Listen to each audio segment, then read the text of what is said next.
ኢየሱስ የተባረከ ስለሆነ አንተ የተባረክ ነህ። ኢየሱስ ከሞት በላይ ስለሆነ አንተ ከሞት በላይ ነህ። ኢየሱስ 3 ቀን ምሽግ ገብቶ ስለማያስለቅቅ አንተም ገብታ አታስለቅቅም። ኢየሱስ በእግዚአብሔር ቀኝ ስለተቀመጠ ከእርሱ ጋር አንተም ምን ብለሃል? ተቀምጠሃል። ለምን? ያንተ ጉዳይ አይደለም። የገባበት ሰውዬ አልሰማውም። የገባሽበት ሰውዬ ይዞሽ ወደ ሰማይ የገባው ሰውዬ በራሱ ጥረት አይደለም የሚያስገባሽ፣ በመስቀል ስራው ነው ያስገባሽ። እዛ ጋር ቆሞ ቆይ ዛሬ ማን ቸርች መጣ፣ ማን ጸለየ፣ ማን አስራት ሰጠኝ፣ ማን ባርካቸው፣ እነንትናን እርገማቸው የሚል ሰውዬ አይደለም። አንተ አማዳ ጋሳብራ ለሰው ሁሉ ህይወት ደረሰ።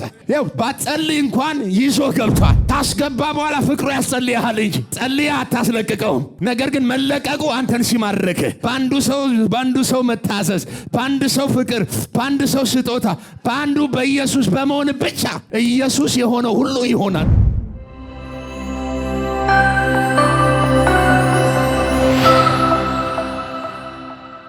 ሮሜ መጽሐፍ ምዕራፍ 5 ከቁጥር 12 እስከ ቁጥር 21 ድረስ አንብበን ወደ ትምህርታችን እንገባለን። ኦኬ። ቁጥር 12 1-3 ስለዚህ ምክንያት ኃጢአት በአንድ ሰው ደግሞ ወደ ዓለም ገባ፣ በኃጢአትም ሞት፣ እንዲሁም ሁሉ ኃጢአትን ስላደረጉ ሞት ለሰው ሁሉ ደረሰ።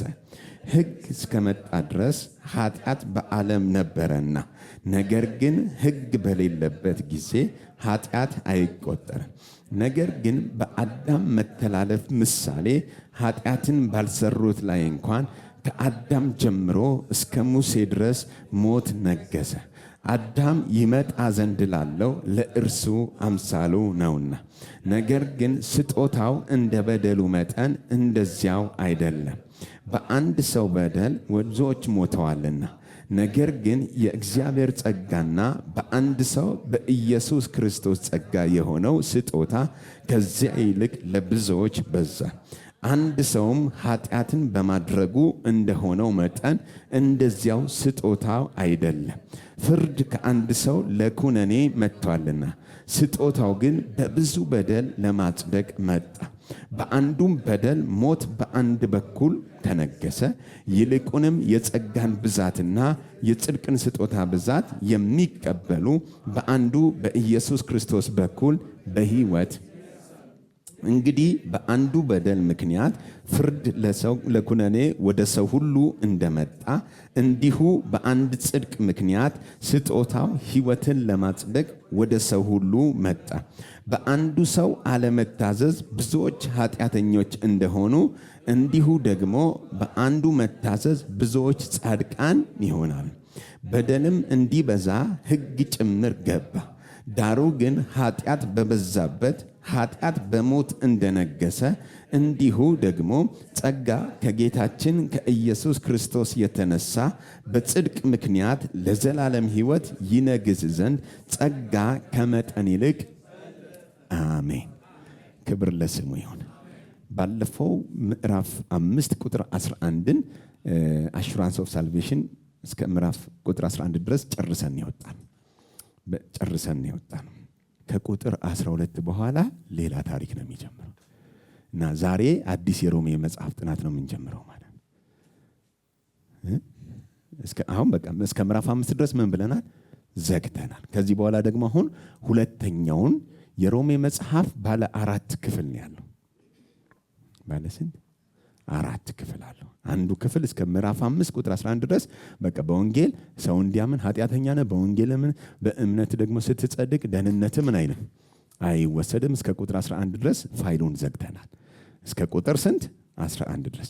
ከምዕራፍ 5 ቁጥር 12 ጀምሮ እስከ ምዕራፍ 8 ቁጥር 39 ድረስ ሁለተኛው ፓርት 2 ወይም ደግሞ አሁን ዛሬ በደንብ የምናብራራውና የምንጀምረው ሁለተኛው ክፍል ነው። እስከ ስንት? እስከ ምዕራፍ 8 መጨረሻ ድረስ ሁለተኛው የሮሜ መጽሐፍ ሁለተኛው ክፍል ነው። ይሄ ሁለተኛው ክፍል ማስተር ኪ ነው። የሮሜ መጽሐፍ ብቻ ሳይሆን አጠቃላይ የመጽሐፍ ቅዱስ መፍቻ ቁልፍ ነው። ከዛሬ የምንጀምረው ቁልፍ የትኛውም መጽሐፍ ቅዱስ ውስጥ ብትገቡ የምትፈቱበት መክፈቻ፣ ህይወታችሁ ወደ ላቀ ደረጃ የሚደርስበት አንድ መሰረታዊ የሆነ ወንጌል ነው ዛሬ የምንጀምረው ማለት ነው እስከ ምዕራፍ 8 ድረስ። ክፍል 3 ደግሞ ሮሜ ምዕራፍ 9 ምዕራፍ 10 ምዕራፍ 11 ናቸው። ምዕራፍ 9 ምዕራፍ 10 ምዕራፍ 11 እነዚህ ሶስቱ ምዕራፎች ደግሞ በዋነኝነት ፎከስ አድርጎ የሚያወራው ለአይሁድ ሕዝብ ነው። ለተመረጡት በኪዳን ውስጥ ላሉት ለአይሁድ ሕዝብ አስቀድሞ እግዚአብሔር የጠራበትን የነፈርዖንን ታሪክ እያነሳ ያስረግጣል። ዋናው ግንድ እንዴት እንደተቆረጠ ከዋናው ግንድ እንዴት እንደተቆረጡ በእምነት ደግሞ እንዴት እንደሚገቡ አጠቃላይ ምዕራፍ 9 ምዕራፍ 10 ምዕራፍ 11 ደግሞ ለአይሁድ ይናገራል። ከምዕራፍ 12 በኋላ ደግሞ እንዲህ አይነት ድነት ከዳንክ በኋላ እንዴት አድርገህ ደግሞ የክርስቶስን መዓዛ ወደ ዓለም ታፈስዋለህ የሚለው የቤተ ክርስቲያንን ኑሮ ያወራል። አሁን በቃ ከዚህ በኋላ እኔ ራሱ አላስፈልጋችሁም። ዝም ብለህ በዚህ መነጽር ገብተህ ስታየው ፈውስ በፈውስ ነው የሚሆነው። አሁን እኮ እንትኑን ላይክ አንዳንድ ጊዜ አጠናኑን ካላገኘ ነው እኮ እንትን የሚምታተው። አሁን እኔ ዛሬ የምጀምረውን እንደው ደጋግመህ ካላነበብከው ራሱ አንደርስታንድ ለማድረግ የሚያስቸግር ነው። ሙሉ መጽሐፍ ዝም ብላችሁ ስታነቡ አንዳንዴ አይታችሁ ከሆነ ስናነብ ማንበባችን ላይ ነው ትኩረቱ እንጂ በማስተዋል አናነበው። ግን አንብበነዋል እኮ አሁን ሮሜን አንብበናል፣ ገላትያን ብዙ መጽሐፍ እናነባለን። ማንበባችን በራሱ ብቻውን በቂ አይደለም። በማስተዋል ማንበብ ደግሞ በጣም ወሳኝ ነው። እዚህ ጋር ምዕራፍ 5 በደንብ ስናነብ አስተውላችሁት ከሆነ ዋነኛ መልእክቱ ሁለት ሰዎች ናቸው። በአንዱ አለመታዘዝ፣ በአንዱ መታዘዝ ብሎ ሁለት መሰረታዊ ምንጮችን ነው የሚያቀርበው።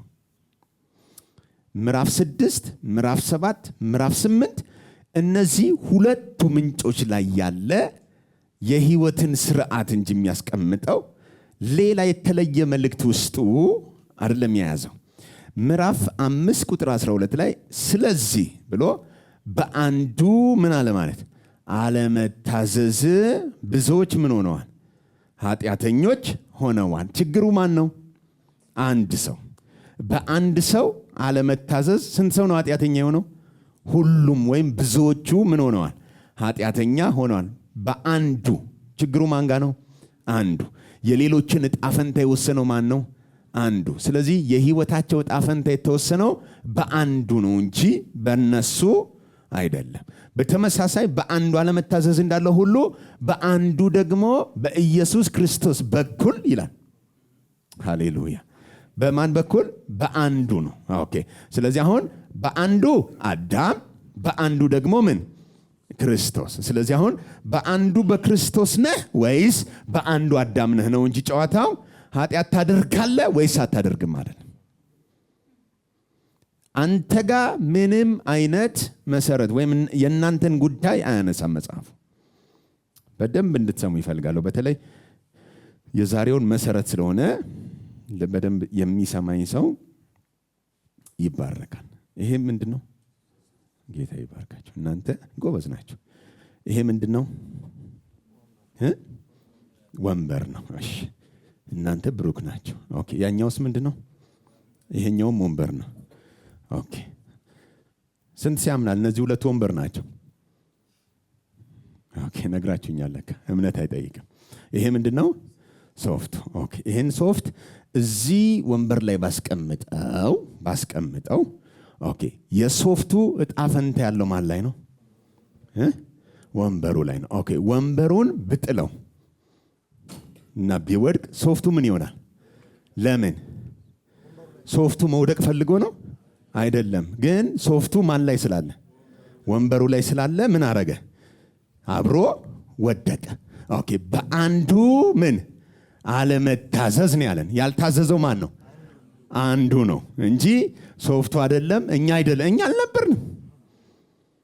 አዳም ሳይታዘዝ ሲቀር አልነበርንም። ቦታው ላይ ነበር። ቀጥፎ ሲበላ እጁን ሲዘረጋ ነበርን? አልነበርንም። አንዳችንም በዛ ቦታ ላይ አልነበርንም። አልሰማው። አንዳችንም በዚያ ቦታ ላይ አልነበርንም። ግን ሁላችንንም የያዘ ግን ነበር። እስኪ ሮሜ ምዕራፍ 7 ማነው ዕብራውያን ምዕራፍ 7 ከ4 ጀምር። የአባቶች አለቃ አብርሃም ስሙት፣ የአባቶች አለቃ የሆነው አብርሃም ከዘረፈው የሚሻለውን አስራት የሰጠው ይህ ሰው እንዴት ትልቅ እንደነበር እስኪ ተመልከቱ። ኦኬ፣ ስለ ሌዊ ክህነትና ስለ መልከጼዴቅ ክህነት ነው ማውራት የፈለገው የዕብራውያን ጻፊ። እዚህ ጋር ግን አንድ ነገር ያደርግልናል። ምን ያደርጋል? አብርሃም ከዘረፈው ነገር ምን የሰጠው አለ? አስራትን የሰጠው መልከጼዴቅ የሚባል ሰው አለ። ይህ ሰው እንዴት ትልቅ እንደነበረ ተመልከቱ ነው የሚለን። እሺ፣ ከሌዊ ልጆችም ክህነትን የሚቀበሉት ከሕዝቡ ማለትም ከወንድሞቻቸው እነርሱ ምንም ከአብርሃም ወገብ ቢወጡ ከእነርሱ አስራትን በሕግ እንዲያስወጡ ትእዛዝ አላቸው። ኦኬ፣ ከሌዊ ወገን የሌዊ ማህበረሰብ ውስጥ ያሉት ሌዊ እንግዲህ የአብርሃም ልጅ ነው፣ የአብርሃም ዘር ነው። 12 ነገዶች መካከል አንደኛው ነገድ ነው ሌዊ። ይሄ ሌዊ ከአብርሃም ወገብ ውስጥ ወይም ከአብርሃም ዘር ውስጥ ይወጣ ነው። ከአብርሃም ዘር ውስጥ ይውጣ እንጂ ከ11 ወንድሞቹ አስራትን እንዲያስወጣ እንዲቀበላቸው በሕግ ምን ተሰጥቶታል? ትእዛዝ አለ። በአጭር ቃል ሌዊ ምንድን ነው? በነሱ ጭንቅላት ውስጥ ከ11ዱ ነገር አስራትን የሚቀበል ስለሆነ ከፍ ያለ ካህን ነው። ከፍ ያለ ካህን ነው። ስለዚህ ሌዊን የሚበልጠው ካህን አለ ብለው ምን አይሉም፣ አያስቡም። ምናልባት የሚበልጠው ካለ አብርሃም ነው የሚበልጠው። አባቱ አብርሃም ስለሆነ ነው የሚበልጠው። ኦኬ፣ አሁን ቀጥልልኝ። ስሙት። ትውልዱ ከነርሱ የማይቆጠረው ግን ከአብርሃም አስራትን አውጥቷል። አሁን ትውልዱ ከነሱ የማይቆጠረው ሲል ሌዋዊ ያልሆነ አሁን አስራትን እንዲያስወጣ በሕግ ትእዛዝ ያለው ሌዊ ነው። መልከጼዴቅ ግን ትውልዱ ከነሱ ምንም አይል ነው፣ አይቆጠርም። ትውልዱ እስራኤላዊ አይደለም። እንደውም አይሁዳዊነት ሳይጀምር በፊት የነበረ ነው መልከጼዴቅ። ኦኬ፣ አብርሃም የተስፋ ቃል ያለው ታላቅ ሰው ነው። እስራኤላዊነት የጀመረው አብርሃም ጋር ነው። አብርሃም ግን ምን ያደረገ ነው? ከአብርሃም አስራትን የተቀበለ ነው መልከጼዴቅ። ስለዚህ አሁን ትንሽ ነው አብርሃም፣ ትልቅ ነው መልከጼዴቅ። ኦኬ፣ በአብርሃም ዘር ውስጥ ደግሞ ከአብርሃም ቀጥሎ ሌዊ ትልቅ ቦታ አለው። ከወንድሞቹ አስራት ምን ያደርጋል? ያስወጣል። ኦኬ፣ እንቀጥል። የተስፋ ቃል የነበረውንም ስሙት፣ የተስፋ ቃል የነበረውንም ባርኳል። ኦኬ፣ ምን ብሎታል? ባርኮታል። እሺ፣ ትንሹም በታላቁ እንዲባረክ ክርክር የሌለበት ነገር ነው። ኦኬ፣ ትንሹ በማን ነው የሚባረከው? በታላቁ። አሁን እዚህ ጋር ትንሹ ማን ነው? አብርሃም። ምክንያቱም አብርሃም ነው አስራት የከፈለው። መልከጼዴቅ ትልቅ ነው ማለት ነው ከአብርሃም። ግን የተስፋ ቃል ያለው ማን ነው? አብርሃም። ታላቅ የሚባለው አባታችን አብርሃም የሚሉት ማንን ነው? አብርሃምን እኮ ነው። አባታችን አብርሃም ነው እኮ የሚሉት። እግዚአብሔርን አባታችን አይሉም እስራኤል። አብርሃምናችን አባታቸው አስራት ከፍሏል። ደግሞዋል። ምን ከፍሏል? አስራት ከፍሏል። ሲከፍል የከፈለው ለመልከጼዴቅ ነው። አሁን አባታቸው አብርሃም ሞቷል፣ የለም በሕይወት። ግን የእሱ ልጆች መካከል ከ12ቱ ነገድ መካከል ደግሞ አንዱ በእግዚአብሔር የተመረጠው ሌዊ ሌሎችን በሙሉ ምን ያደርጋል? አስራትን ይቀበላል። አምጡ እያለ ከወንድሞቻቸው አስራት የሚቀበል ሌዊ የሚባል ካህን አለ። አሁን በጥንቃቄ ስሙ፣ ሲኩዌንሱን ይዩት። አብርሃም አለ። አብርሃምን ትንሹ ነው አለን። መልከጼዴቅ ደግሞ ምንድን ነው? ትልቅ ነው። ስለዚህ አሁን አስራት የተቀበለው ማን ነው? መልከጼዴቅ። ከማን የተቀበለው? ከአብርሃም ተቀብሎ አብርሃምን ምን ብሎታል? ባርኮታል። ስለዚህ አብርሃምን የባረከው ማን ነው? መልከጼዴቅ። ስለዚህ አሁን መልከጼዴቅ አብርሃምን ምን ብሎታል? ባርኮታል። አብርሃምን ሲባርከው ግን አብርሃም ብቻውን አልነበረም። አብርሃም ውስጥ ሁሉም ነገዶች አሉ። አብርሃም ውስጥ መልከጼዴቅም አለ፣ ማነው? ሌዊም አለ። አብርሃም ልጆቹን ይዟል። ባጭር ቃል ማነው? ሌዊ፣ ዳን ምናምን የምትሉት ይስሐቅ፣ እስማኤል ከመወለዳቸው በፊት በወገቡ ይዟቸዋል። ስለዚህ አሁን ማነው? ሌዊ ስትል አስቀድሞ በስጋ ከመወለዱ በፊት በማን ወገብ ውስጥ ነበር? በአብርሃም። ኦኬ። ይስሐቅ ከመወለዱ በፊት በማን ወገብ ውስጥ ነበር? ኦኬ። እኔ እናንተ ከመወለዳችን በፊት በማን ወገብ ውስጥ ነበር? በአዳም። አልገባው። አጠቃላይ የሰው ዘር የጀመረው አንድ ሰው ላይ ነው። አልሰማው? አንድ ሰው፣ ያ አንድ ሰው አዳም ይባላል። ከመወለድሽ በፊት አዳም ወገብ ውስጥ ነበርሽ። ይኸውላችሁ ማን ውስጥ? ስለዚህ ያንተ ትልቁ በረከት መሆን ነው እንጂ መስራት አይደለም። አልገባኝም። መሆንህ ነው። በአዳም መሆንህ ነው ዕጣ ፈንታን የወሰነው እንጂ የሰራኸው አይደለም የወሰነው። ወገብ ውስጥ ነበርክ። ቀጥፎ ሲበላ እኩል ይሆናል በላህ ተብሎ ተቆጠረ። አልነበርክም፣ አልቀጠፍክም፣ አልተባበርክም። ግን ያንተ ትልቁ ችግር የነበረው ምንድነው? በአዳም ውስጥ መሆንህ ነው። በአዳም ውስጥ መሆንህ አዳም የሚያደርገውን ስራ ባትተባበርም ዕጣ ፈንታን ይወስነዋል በሱ። በአንዱ ምን አለ ማለት አለመታዘዝ ብሎ አንዱ ነው ያለን። አንዳንዶቹ አይደለም፣ አንዱ። ኦኬ። አሁን ዕብራውያንን አንብበው ስሙት ምን እንደሚል። በዚህስ የሚሞቱ ሰዎች አስራትን ያስወጣሉ፣ በዚያ ግን የሚያስወጣ በሕይወት እንዲኖር የተመሰከረለት እርሱ ነው። ይህንንም ለማለት ሲፈቀድ አስራትን የሚያስወጣው ሌዊ እንኳ በአብርሃም እጅ አስራትን ምን ብሏል? ኦኬ። በአብርሃም እጅ ምን ብሏል? አስራትን ሰጥቷል። ግን እኮ ሌዊ አስራት የሚያስወጣ እኮ ነው። አምጡ እያለ ከወንድሞቹ እሱ እንኳን ሳይቀር ለመልከ ጼዴቅ አስራት ከፍሏል። ኧረ አልተወለደም ስትል አይ በአብርሃም እጅ። በማን የከፈለው? ኦኬ። ምን ይለዋል? ቀጥሎ መልከ ጼዴቅ እሺ፣ በተገናኘው ጊዜ እሺ፣ ገና በአባቱ ወገብ ነበርና። በማን ወገብ ነበር? ስለዚህ አሁን መልከ ጼዴቅ እና አብርሃም ሲገናኙ ሌዊ የት ነበር? ዛፋፍሬና አዳም ሲገናኙ አንተ የት ነበርክ? አልሰማሁም።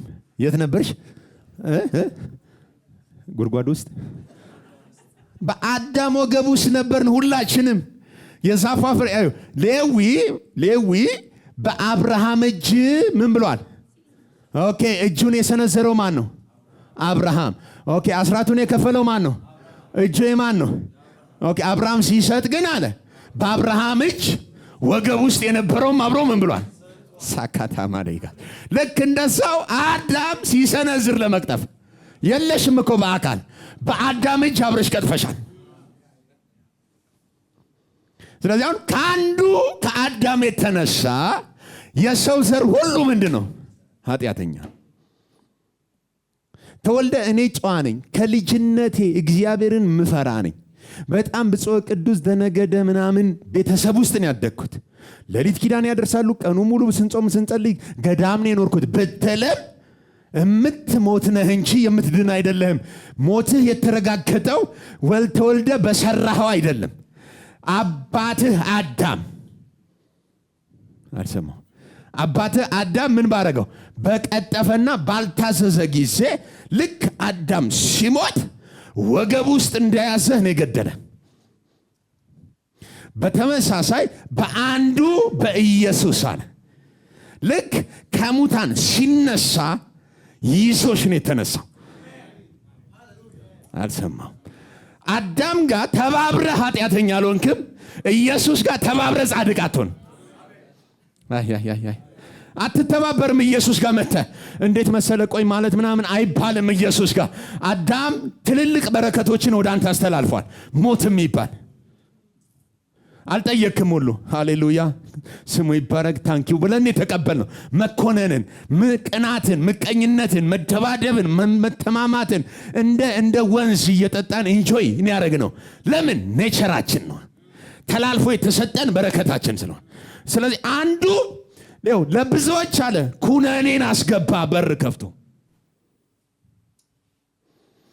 የኛ ዕጣ ፈንታ የተወሰነው በአንዱ መሆናችን። አሁን ሰው ችግሩ ምን መሰለ ያለው አንዱ አዳም ውስጥ ነው ያለው። አዳም ውስጥ ሆኖ ይጾማል፣ ይጸልያል፣ ወደ እግዚአብሔር ጽድቅን ለማግኘት የእግዚአብሔርን ደስ ለማሰኘት ይታገላል። የት ነው ያለው? በአንዱ ውስጥ በአዳም ውስጥ ሆነ ምንም ብታደርግ አትጸድቅም።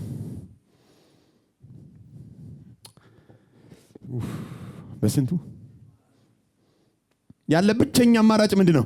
የጸጋን ብዛትና የጽድቅን ስጦታ ብዛት የሚቀበሉ ልክ ስትቀበል ከአዳም ትወጣና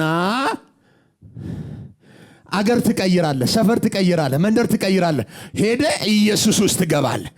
አሁን ያንተ ወገቡ ላይ የተሸከመ ሰውዬ ይቀየራል።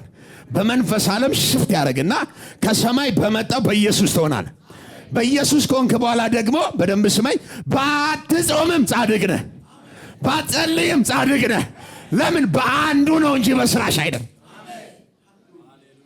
ጮና እስኪ ቀይሬያለሁ በል። እንዴ አንተ እኮ ችግር አለብህ። እንዴት ችግር አለብኝ? በአንዱ ነኝ። በየትኛው?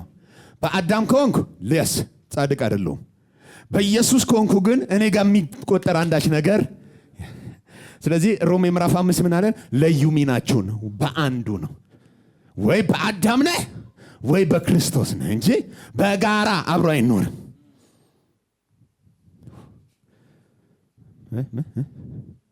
በስንቱ አሁን በደም እሱ እኔ እኮ ይላል አንዳንዱ የት ነው ያለው? በክርስቶስ ነው እኮ። አንድ 3 ቀን ገብቼ ምሽግ ማስለቀቅ አለብኝ ይላል። የት ነው ያለው?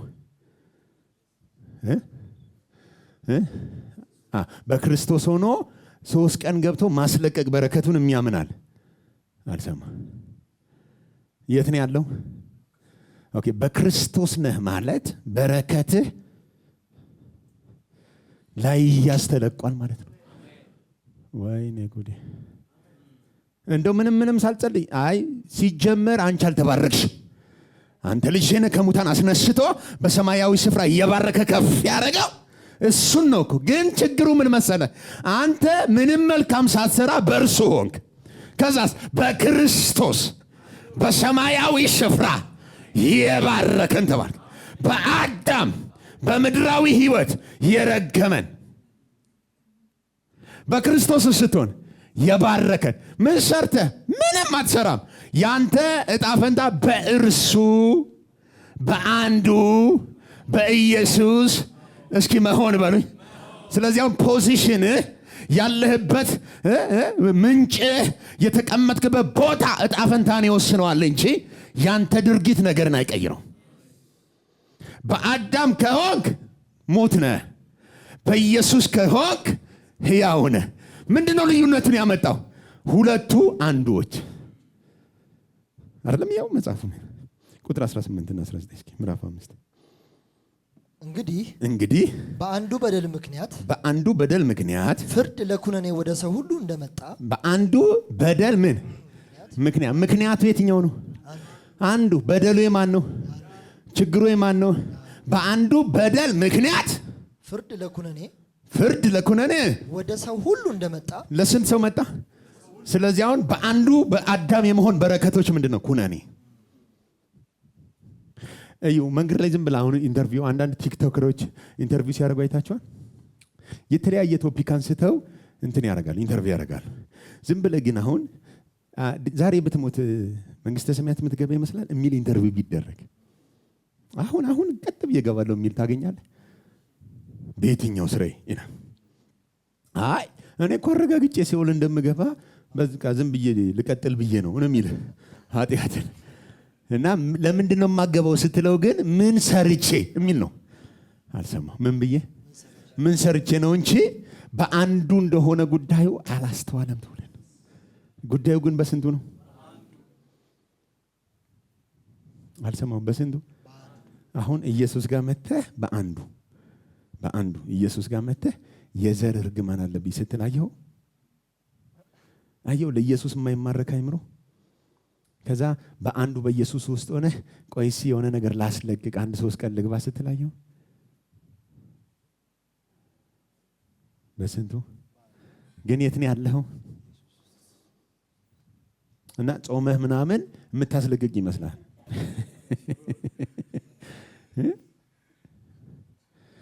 ለምን በአንዱ ውስጥ ሆነ ኩነኔ አታስለቅቅም? ከላይ ላይ በአዳም ሆነ ለምንድን ነው በሽታን የማታስለቅቀው? ለምን የዘላለምን ሞት በአንዱ አታስለቅቀው? ለምን እዚህ ሲሆን ምንድን ነው ችግራችን? አልሰማም። እዚህ ያመጣን ኢየሱስ እኮ ኃጢአትን ኩነኔህን ምን ብየዋለሁ? አስወግጄዋለሁ ብሎ ነው። ከዚህ በኋላ አጽድቄሃለሁ፣ በእኔ ስለሆንክ ባርኬሃለሁ ብሎ ልጄ ነህ ብሎ በቀኝ ተቀመጥ ብሎ አምጥቶን በክርስቶስ አድርጎን፣ ግን አናምንም እሱን። በደምብ እዛ ሆነን እኮ ከዚህ በኋላ በእኔ ላይ ሞት አይሰራም ምናምን የዘላለምን ሞት ጂሰስ ነው ማራገፍኩ አንልም እኮ። 3 ቀን ልግባና እስቲ ኩነኔ ላስወግድ አንልም። ምን ሆነን ነው እዚህ መተን 3 ቀን የምንመኘው? ኦኬ፣ ለመኮነን ያዋጣ ሰው አዳምን የተባበረው ሰው፣ ለመሞት ኃጢአተኛ ለመሆን ከአዳም ጋር ህብረት የነበረው ሰው አለ እዚህ። አዳም ቅጥፎ ሲበላ እዛ የነበረ አለ? የለንም፣ ሁላችንም አልነበርንም። ግን አዳም ያደረገው ነገር በሙሉ ጣፍንታ በእኛ ላይ ተወስኗል። አንድም ነገር ሳያማክረን እግዚአብሔር ሁሉ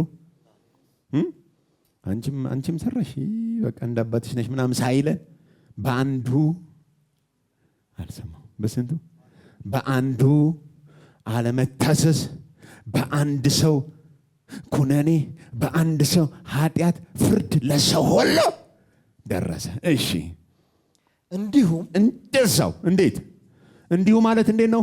ልክ እንደ አዳም ለአንድ ሰው በአንድ ሰው ምክንያት ፍርድና ኩነኔ ለሰው ሁሉ እንደደረሰ እንዲሁ በአንዱ ጽድቅ ምክንያት በአንድ ምን ጽድቅ ምክንያት አማጃጋት የጋሰ ስንት ጽድቅ?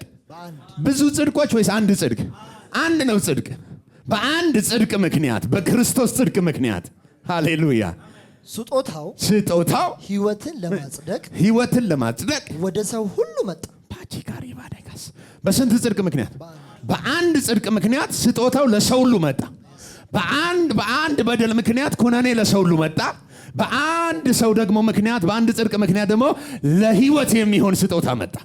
ስለዚህ አሁን እኛ በአንዱ ነው እንጂ የገባ ነው በስራችን አይደለም የገባ ነው። በአዳም ምክንያት ኃጢአተኛ እንደሆን ነው እንዲሁ ነው የሚለው። በየሰፈሩ ሂድ ስቲል ቸርች ውስጥ መጥቶ ከሰው ስተት ከብረት ዝገት ነው የሚጠይቀው። ሰውማ ያው እኛማ ምንድን ነን ይልሃል። ኃጢአተኞች ነንን ስንወደው እና ጠይቁት። አንድም ሰው ጻድቅ ነኝ የሚል ለማግኘት ትቸግራላችሁ። ብዙሃኑ በኃጢአት ያምናል ነው ያልኩት፣ እንዳትረሱ። ምን ኦኬ ሄደስ አሁን አዳም ኃጢአትን ሰርቶ በአዳም ምክንያት እኮ አንተ ኃጢአተኛ ነህ ስትሉት ሰው ምን ይላል? ግን አዳም ሲሳሳት ነበር? አይቶታል? አላየው። ስለዚህ አሁን አዳም እንደበላ አምኖ ነው። አልሰማ አምነን እኮ ነው ነበርን እንደዛ። ግን አመንን። አዳም አባታችን እንደበላ አመንን። ኃጢአተኛ እንደሆነ አመንን። ይዞን እንደገደለን ሁሉን አመንን። ኢየሱስ ጋር ስንመጣ ነው እንዴት እናምናለን? ምን በአንድ ሰው አለመታዘዝ ብዙዎች ኃጢአተኛ እንደሚሆኑት በስንት ሰው ደግሞ በአንድ ሰው መታዘዝ ብዙዎች ምን ይሆናሉ? ኦኬ እዚህ ያለን ሁላችን አሁን ጻድቃን ነን። በክርስቶስ ታምናላችሁ? በአንድ ሰው ምክንያት ጻድቅ ነህ። አልሰማው ምንድን ነህ? ጽድቆች ናችሁ አይደለም፣ ግን መዓት አይደለም። ጽድቁ አንድ ነው። ጽድቁ አንድ ነው። ያም ጽድቅ የእግዚአብሔር ጽድቅ ነው። እሱም በክርስቶስ ተሰርቶ ለኛ የተሰጠ ጽድቅ ነው። ስለዚህ አሁን በአንዱ በኢየሱስ ከሆንክ ኢየሱስ ጻድቅ ስለሆነ አንተ ጻድቅ ነህ። ኢየሱስ የተባረከ ስለሆነ አንተ የተባረክ ነህ። ኢየሱስ ከሞት በላይ ስለሆነ አንተ ከሞት በላይ ነህ። ኢየሱስ 3 ቀን ምሽግ ገብቶ ስለማያስለቅቅ አንተም ገብታ አታስለቅቅም። ደግሞ ኢየሱስ በእግዚአብሔር ቀኝ ስለተቀመጠ ከእርሱ ጋር አንተም ምን ብለሃል? ተቀምጠሃል። ለምን? ያንተ ጉዳይ አይደለም። የገባበት ሰውዬ አልሰማውም። የገባሽበት ሰውዬ ይዞሽ ወደ ሰማይ የገባው ሰውዬ በራሱ ጥረት አይደለም የሚያስገባሽ፣ በመስቀል ስራው ነው ያስገባሽ። እዛ ጋር ቆሞ ቆይ ዛሬ ማን ቸርች መጣ፣ ማን ጸለየ፣ ማን አስራት ሰጠኝ፣ ማን ባርካቸው እነንትናን እርገማቸው የሚል ሰውዬ አይደለም። አንተ ሐማዳ ጋሳብራ ለሰው ሁሉ ህይወት ደረሰ። ሃሌሉያ። ያው ባጸልይ እንኳን ይዞ ገብቷል። ታስገባ በኋላ ፍቅሩ ያስጸልያል እንጂ ጸልያ አታስለቅቀውም። ነገር ግን መለቀቁ አንተን ሲማርክ በአንዱ ሰው መታዘዝ፣ በአንዱ ሰው ፍቅር፣ በአንዱ ሰው ስጦታ፣ በአንዱ በኢየሱስ በመሆን ብቻ ኢየሱስ የሆነው ሁሉ ይሆንልሃል። በአንድ ሰው አልሰማም። በስንት ሰው? አንድ ሰው ምክንያት ብዙዎች ጻድቃን ይሆናሉ። ምክንያቱ ማን ነው? በአንድ ሰው ምክንያት ብዙዎች ኃጢአተኛ ይሆናሉ። ምክንያቱ ስንት ሰው ነው? ስለዚህ አሁን ከምዕራፍ 5 ቁጥር 12 ጀምሮ በየትኛው ሰውዬ ነህ ነው? አልሰማ። በአንዱ በአዳም ያሉ አለ ምዕራፍ 6 ላይ በኃጢአት ይኖራሉ። በአንዱ በኢየሱስ ያሉ ለኃጢአት ሞተው ለጽድቅ ይኖራሉ። ሲምፕል። በአንዱ በአዳም ያሉ ከሕግ በታች ናቸው ሮሜ 7። በአንዱ በኢየሱስ ያሉ ከጸጋ በታች ናቸው ምዕራፍ 8 ላይ። በአንዱ በአዳም ያሉ በስጋ ናቸው፣ በአንዱ በኢየሱስ ያሉ በመንፈስ ናቸው። አለቀ። ህይወት እንዲህ አቤት ገብተህ ስታጠናው አሁን አማጃጋቴ እስኪ በአንዱ በላይ የለህበትም። አንተ አይደለህም፣ በአንዱ ነው። አንዳንድ ሰውን ቸርች ይመጣና እስኪ በመንፈስ እንሆናለን ይላል። አይደለም፣ በመንፈስ አትሆንም። እንደዚህ ስትጨፍን የሆነ ነገር ማለት ስትል አይደለም በመንፈስ የምትሆነው። በአንዱ ስትሆን በመንፈስ ነው። አልሰማም። በስንቱ? በአንዱ በአዳም ስትሆንስ ስጋዊ ነህ። ወገኖች ስጋ ደካማ ነው አትልም። ለምን? በአንዱ ነህ።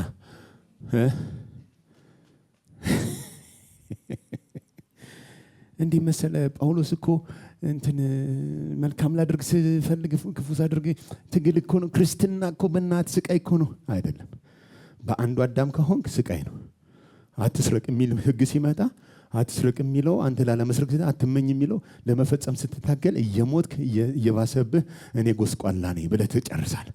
በአንዱ በኢየሱስ ስትሆን ሃሌሉያ። ይኸውልህ ሳታዝ ሳትናገር የሆነ ቃል ሳታወጣ ኢየሱስን ከሙታን ያስነሳው ያ መንፈስ በእናንተ በሚኖረው ሰውነታችሁ ላይ ህይወትን ይሰጠዋል። ሞት ሲመጣ እንኳን ህይወትን ይሰጠዋል። በሽታ ሲመጣ የሆነ ነገር የሚመጣ ነው። በዚህ ሰውነት ላይ የኢየሱስን መንፈስ ተሸክመ በአንዱ በአዳም ስትሆን ሞት ያገኛል፣ በሽታ ያገኛል፣ መከራ ያገኛል፣ ሁሉ ያገኛል። በአንዱ በኢየሱስ ስትሆንስ ሁሉ ይመጣሉ። አንተን ግን ከክርስቶስ በቀር ሊለይህ የሚችል የለም። ጮና በአንዱ በኢየሱስ ነው ይበል። በቃ መረጋጋት። እስኪ ተረጋጋ በሉት። አንዳንዱ ደሙኝ ተረጋጋ በሉት። ግድ በቃ ራሱን ይወቅሳል። እኔ በቃ እግዚአብሔርን ደስ ማሰኘት አልችልም ማለት ነው። እኔ በቃ አድሮስ አንተማ እኮ አንተን እኮ አይቶ ይሄ ሰውዬ ዝም ካልኩት ይብስበታል ብሎ እኮ ነው የገዛ ልጁን ሃሌሉያ ሌላ አንድ አድርጎ ላከው እና ሲመጣ አኗኗሩ ይለያል፣ ትምህርቱ ይለያል። ይኸው ሰው እንደሚያየው አያይም። እና ይሄ ሰውዬ አለን መጽሐፍ ትንቢት ሲነግረን የተቀጠቀጠን ሸምበቆ ማጃካቲካ ሸምበቆ ቆሞ ኦልሬዲ ምን ብሏል? ተቀጥቅጧል እኮ ግን እሱን ራሱ አይጠቅምም ብሎ ምን አይለውም፣ አይሰብረውም። እንደውም ያቆመውና እንደውም የተሰነጠቀውን ሸምበቆ ይገጣጥመውና እንደ ሌላ ሰው አድርጎ ያቆመውና የጸጋው ክብር ይመሰገንሳል። በሰው ቢሆንስ ንቀለው የምትባል ከሆነ ግን የተቀጠቀጠን ሸምበቆ ምን አይልም። አይኑ እንዳየ ጆሮ እንደሰማ አይደለም። እሱ የውስጥ ነው፣ እሱ የልብ ነው። ሃሌሉያ። አሁን ያላችሁበት ነገር እሱን አይከለክለውም። በእናንተ ህይወት ለመስራት ደግመዋል። ያለሽበት ነገር እግዚአብሔር ባንቺ ህይወት ለመስራት ምን አይለው። አሁን ዝም ብዬ ቻሌንጅ ላድርጋችሁ። ዝም ብዬ አሁን ከዘላለም ህይወትና ከቤት የትኛው ይበልጣል? እንዴ ዝንጀሮ ዋና መቀመጫ ነው ብላለች የሚል ይኖራል። ዋናው ማረፊያ ነው የሚል ይኖራል። የትኛው ይበልጣል? አሁን የዘላለም ሕይወት አራት ፍሩ የዘላለም ሕይወት ይበልጣል። እሺ አምናችኋለሁ፣ በኋላ አክዱኝም። ኦኬ ከጽድቅና በደንብ ስሙኝ፣ ከመኪና የትኛው ይበልጣል? ጽድቅ ይበልጣል። አሪሹ እሺ ጽድቅን የሰጣችሁ እግዚአብሔር እንዴት ነው? የዘላለምን ሕይወት የሰጣችሁ እግዚአብሔር እንዴት ነው? መኪና እንዴት ነው የሚሰጣችሁ? በ3 ቀን ማስለቀቅ እንዳከዱ ይብያል። አየ እዚህ ውስጥ እኮ ነው፣ እዚህ ውስጥ አለ የሚይዝ እንዳለ እናምናለን፣ ማስለቀቅ እንዳለብን እናምናለን። ግን እኮ አንድ ልጁን ስለ ሁላችን ከሰጠን አለ ሌላውንስ እንዲያው ኢቭን ከእርሱ ጋር እኮ ነው የሚለው። ግን አንዱን ራሱ በትክክል አልተቀበልነውም። ሀፋፍ ሩብ ጉዳይ ምናምን ስለሆነ ሌላውም ራሱ አይሰራም። ነካ አድርገውና በሙላት ተቀበል ማለት የሚያዋጣ በመቀበል ይሻላል።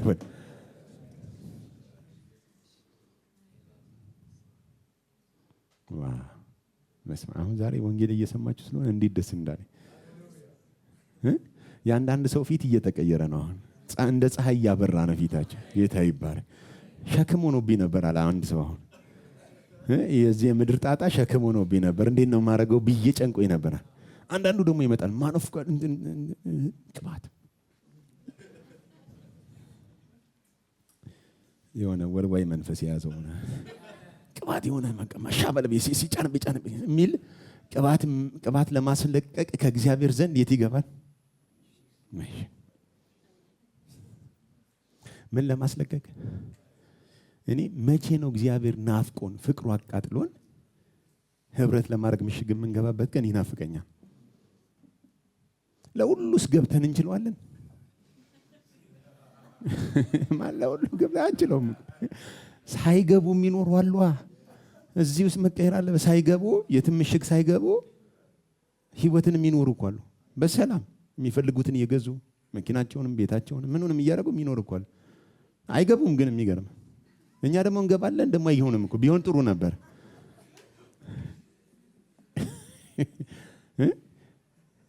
አሁን እስቲ ያስበው እነ ኤለን ማስክ ምናምን እነ ሻላሙዲ እንደ ኔም ኦፍ ጂሰስ እስኪ አንዴ ሳምንት ገብተን እንትን አካባቢ ያለውን መሬት አንዴ እናስለቅቀው ይላሉ። አይ ነው ደሃ ነው ገብቶ በማስለቀቅ የሚያምነው። ያነጥስ እንጂ ደግመዋል። ድሃ ጭንቅላታችን ራሱ ድሃ ስለሆነ አልሰማው። እግዚአብሔር ከምንም ይህንን ምድር በ6 ቀን አልፈጠረም። ምንም ማድረግ ይችላል እኮ አልሰማው። አያማክርህም ሁሉ እኔ የምልህ እንዴት ነው ትፈልገዋለህ ምናምን ብሎ እኮ አይጠይቅህም ሁሉ። አንተ ከእግዚአብሔር ጋር ጤናማ ህብረት ይኖርህ እንጂ ከእግዚአብሔር ጋር ሰላም ሁን እንጂ በህይወትህ ከመልካም ነገር አትጎልም። አትጎልም፣ በታሪክ አትጎልም። ለምን? በክርስቶስ ኢየሱስ ከፍ ያለውን ከሰጠህ ሌላውማ ይከተልሃል። እስኪ በአንዱ በኢየሱስ በኔ ሁሉ ተሰጥቶኛል።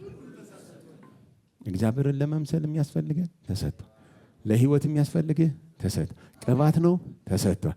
የመለኮት ባህሪ ነው ተሰጥቷል። ጽድቁ ነው ተሰጥቷል። ቅድስናው ነው። ያልተሰጠን ምን አለ? ምናልባት ያልሰጠህ ሞት ነው። እሱ ነው ቅርጋልና ገብተህ ለመሞት ካልሆነ ምሽግ አይ እስኪ እንፈታተሽ ግድ የላችሁ። እውነት ወንጌል ነው የምናምነው ግን አይ ወንጌል ከሆነ የምናምነው ጥሩ እኮ ነው። ግን ኢየሱስ በቃ ለኔ ሞቶልኛል ብለን አይደል እንደመጣ ነው። በቃ ለኔ ከዚህ በኋላ የሚያዋጣኝ እሱ ነው ብለን እኮ መጣን። እና እንደውም እኮ ቸርች ጥሩ እኮ ልምምድ አላት። ኮንፌስ ያስደረገችን ከዚህ በኋላ ዓለምን፣ ኃጢአትን፣ ሰይጣንን ራሴንም ጭምር ምን ብያለሁ የሚከተለ ቢኖር መስቀሉን ይሸከም ምናምን ብላ እኮ አስተምረውናል። ግን መቼ ነው የምንሸከመው መስቀሉን? መስቀሉን ተሸክሞ ምን ይበለኝ ይከተለኝ ማለት ምን ማለት ነው? አንዳንዱ መከራ ነው ይለዋል። መስቀል መከራ አይደለም። መስቀል መሞትህን ተሸክመህ ኑር ነው። አሁን እኔ አልኖርም። በእኔ ማን ነው የሚኖረው? ገብቼ ስላስለቅቅ ክርስቶስ ነው ገብቶ የሚያስለቅቀው? እስኪ ንገር።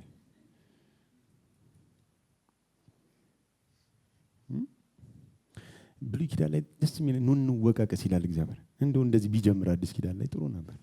ኑ እንወቃቀስ ያጎደ